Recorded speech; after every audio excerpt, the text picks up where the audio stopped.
Nilgiri college കായിക വിഭാഗം sports അക്കാദമിയും Lakshadweep football അസോസിയേഷനുമായുള്ള ധാരണാപത്രം ഒപ്പുവെച്ചു. നീലഗിരി കോളേജ് കായിക വിഭാഗം മേധാവി ഡോക്ടർ സരിൽ വർഗീസ് വിദ്യാഭ്യാസ അഡ്മിനിസ്ട്രേറ്റീവ് ഓഫീസറുമായി ചർച്ച നടത്തി. ലക്ഷദ്വീപ് വിദ്യാർത്ഥികൾക്കും കളിക്കാർക്കും പുതിയ അവസരങ്ങൾ തുറക്കുമെന്ന് managing director doctor Rashid Gazali പറഞ്ഞു.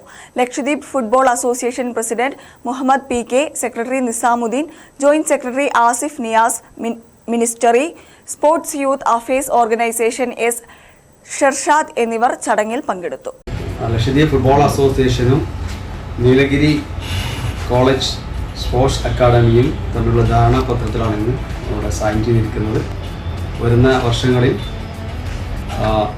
ഇരു പാർട്ടികളും ഫിസിക്കൽ എഡ്യൂക്കേഷൻ മേഖലയിലും ഫുട്ബോൾ ഡെവലപ്മെൻറ്റിലും വിവിധ കായിക മേഖലയിലും മറ്റ് മേഖലകളിലും സഹകരിച്ച് പ്രവർത്തിക്കാനുള്ള ധാരണാപത്രത്തിലാണ് ഇന്ന് ഒപ്പുവച്ചിരിക്കുന്നത്.